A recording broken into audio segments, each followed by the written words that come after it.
In the current climate of video games, news outlets are often expected to publish reviews on the day of, if not before a game has even officially hit store shelves. This leads to critics often being rushed into their experience and ultimately failing to understand the full potential of a product. See, sometimes fully reviewing something means you really need to give it time.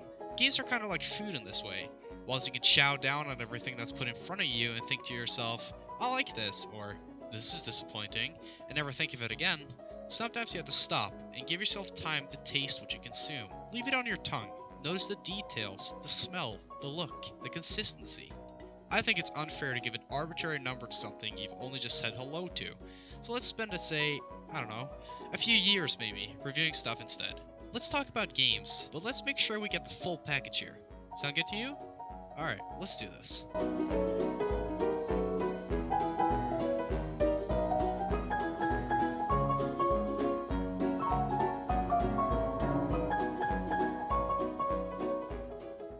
Dark Souls, now known as Dark Souls Prepare to Die Edition, was released worldwide in October 2011.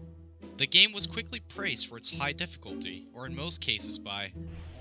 Oh no, oh my fucking god, I think I just had a stroke. I am so sick of this shit! No, no, no, no, no, no, no, no, no, no, no, no, no, no, no!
I first picked it up in 2013 and have come close to 1,000 hours in the series by now, so I feel as though I qualify to speak about it.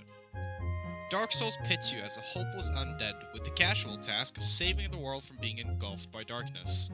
This is done mostly by killing boss after boss through the different levels of the world. And when I say levels, I mean it quite literally. Just look at the world design. Being an RPG, the game offers a semi-open world experience with the interconnectedness of the world meaning every playthrough can differ. Just from your very first steps in the home hub, you can travel in 4 different directions, all with branching paths. Up towards the Undead Burg, down into the spooky catacombs,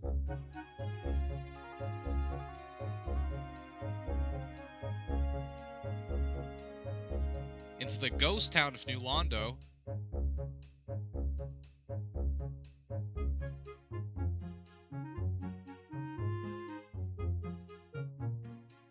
or the Valley of the Drakes. But I'm losing track of things already, so let's get some structure to this.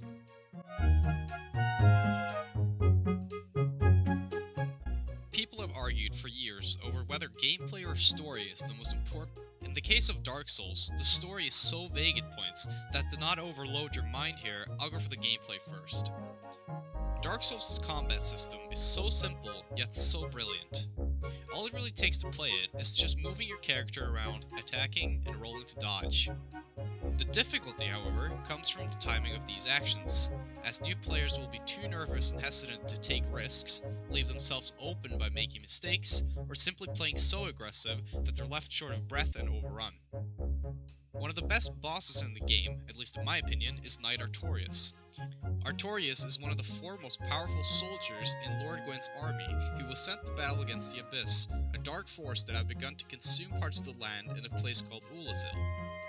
Ultimately, he failed in his quest, but his legacy as a brave knight is still present even hundreds of years after his fall, when the main character has to travel back in time to complete his mission.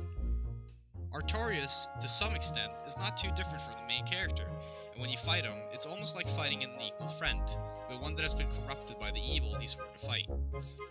When you fight him, he obviously makes use of his own fighting style, where he leaps into the air repeatedly, even with a broken arm. Here, you are required to time your dodges perfectly as to not get stuck in a barrage of strikes, before you are then allowed to counter. He also enters a form of charge-up at times, drawing from the power of the Abyss to become stronger for short periods of time. During this stage, you must quickly decide whether to risk attacking him or cancelling the build-up before he unleashes a giant shockwave, or simply wait it out and continue to fight him in an even harder state. There are so many decisions like this in the Dark Souls combat system that carefully builds around how the player chooses to act. Dark Souls wants you to fail, but it wants you to fail in a constructive way. In the words of Master Yoda, failure is our greatest teacher. No death should feel cheap, meaning the game cheated you or that things were unfair. I'd wager to say 99% of deaths in this game are the result of the player making an error and not the game. You'll get turned into a shish kebab in tight rooms, or sometimes just smashed into a pulp by giant creatures. But all of these deaths should feel annoying not because it was unavoidable, but because you know deep inside it was your fault and you could have done differently to survive. Playing it again now, the game still offers a challenge, and if you're playing it for the first time, well, let's just say the title doesn't lie. Before entering combat, you'll obviously also have access to a lot of different weapons and armor, of which you must mold your style around. But who cares anyways? We all know it's about that. Fashion Souls.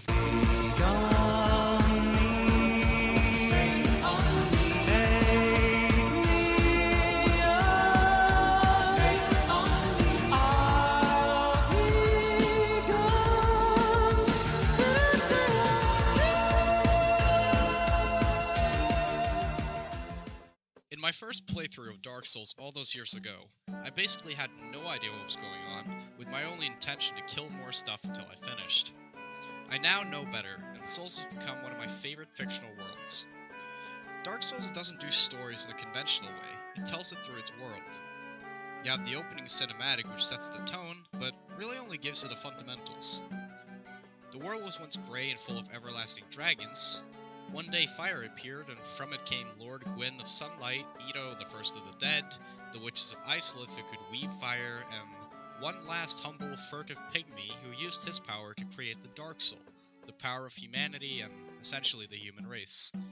As time passed, the first fire began to fade, and in a desperate attempt to prolong his age, Gwyn sacrificed himself to stop the darkness. His age continued, but with it came the Darksign, banishing humans from death, and dooming those who die to turn more and more undead until they one day give up and turn hollow. This actually ties in with the player's experience of the game, and, well, at least you could see it that way. If the player decides to stop playing because they cannot handle the repeated deaths and the struggle they have to go through, their player character essentially suffers the same way, and becomes a hollow and never to regain consciousness, in the same way the player never plays the game again. The main character is now part of this world, stuck in a loop of eternal rekindling, with the only hope of stopping the Age of Darkness being to become as powerful as Gwyn and reigniting the fire as he once did. Or he could simply kill all others who would rekindle it, and then let it fade. Your choice, really. At least I think that is close enough. After all this time, it's still hard to interpret this shit. Pardon my French. You fight your way up the food chain, going from a castaway corpse to invading the city of the gods and destroying the very beings that made the world. Seriously though, read any item description in this game, and you'll already have learned more than 5 hours of gameplay. Every single thing you interact with turns out to be some tiny piece of the grand puzzle, as the community tries to glue together the lore of the land. And whilst the community really haven't left any stones unturned at this point, many of the questions don't even have answers. What happens to Guinevere? Who was Solaire before he became undead? And why do all the undead wear thongs? Dark Souls doesn't do anything normal. Multiplayer is unfortunately one of those things. The game does not allow players to simply join and leave each other's games, but instead integrates the cooperation as part of the world. This is a good idea, but it's executed so terribly. To join a friend's game, you must set down your summoning sign and agree with them where they should go to find it. Straightforward enough, right? Well, too freaking bad, because this game's multiplayer is fucking screwed up. The footage you're watching right now is me trying to summon my friend Grim, and me just waiting for a summoning sign to appear. It's just, it never does. It never does. Waste of time. It doesn't work. I think this is possibly a remnant of the dark ages of games for Windows Live. Ugh. It makes me shiver just saying it. Or just the game itself handling things poorly. It was never that great to begin with. And attempting to play this with other people is probably one of the most frustrating things ever.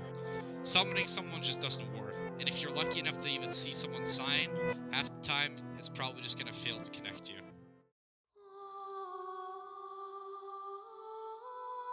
As you might have noticed, I've not used any music from Dark Souls up until this point. The reason why isn't that the music in Dark Souls is bad, it's simply that it's so good, it usually hits you like a sledgehammer covered in razor blades and cocaine. But on a serious note, this game will make you question yourself.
These sounds are limited for the most part to the bigger battles, and thus aren't there for the majority of the game.